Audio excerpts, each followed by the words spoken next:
Okay, part 3 ya zokuza magani maulawula zimwezi ndivo tinaenda zote followers chifukwa chani amuna ambiri zimawavuta kuti asiye zinthu zimezi.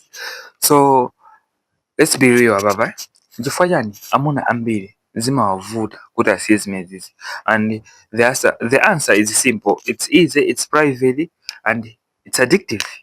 Komano there is still more. Statistics imaonesa kuti amuna ambiri ndi amene amakhala ndi ma stress kwambiri. Amuna there are people amene amakhala lonely kwambiri, komanso there are people amene amakhala oboeka kwambiri, and instead of kuti apange deal with my emotions zimenezo, like my warriors, they run, and mwina apology, it can be just an easy escape. You know, internet is cheap and panopa it's easy to access it. Every time life yakapanga hit hard, amapanga hide mu darkness manager, and suti nungopeka zinthu ziko mano it's start many kufotokozera. Also, as you know kuti if we live in a bonified world, palopa dziko linayaluka, you understand, kavalidwe tikapita pa TikTok paja, tikapita pa Instagram paja, kapena ma advert omwe amene amapanga pop up mfoni mwathu muja, zoti it's more of porn. It can be soft, timati soft porn chizungu chake. Ma pornography mene monika ngati pornography, kuvala momini ulachani, it's soft porn, and the whole system panova is trying to be last. Winali yese panova ambiri nsane zoti winali yese, komano ambiri panova mindset yawo yaola, kaganizidwe kapoira, chiwelewele chili palipose. So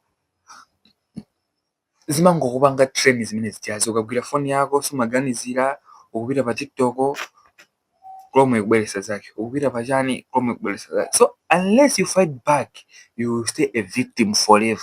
Iwewe makono ajaza kugwira mpaka kale, iwewe mpaka ozimenyera weka nkhondo from nothing to something. And here is a little secret. The more ukuonera zimene ziyazi, the more ubongo wako umakhulupirira zimene ziyazi, and umakhulupirira kuti ineyo I am weak. Ubongo wako umavumeleza kuti I think ineyo ndine munthu ofoka. Confidence level yako imapanga drop. You can't even talk to a woman panse uko, so ngapemphe nambala. Mzimu wako, not mzimu as this is spiritual thing, komano the spirit ya munthu kuti ineyo I'm a man, imapangidwa weekend. Munthu umasiya kupanga chase magoals. You can't approach a woman, as I said, so ngapanga lead.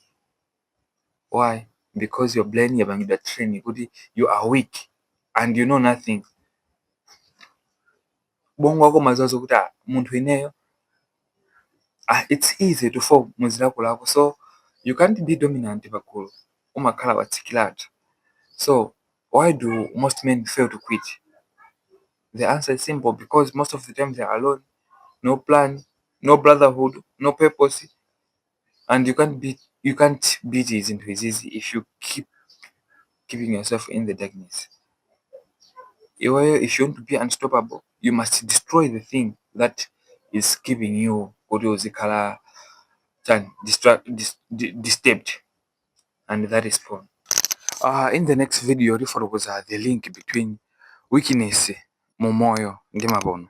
So stay tuned, and also follow, subscribe, it's Shemina Narrates. Goodbye.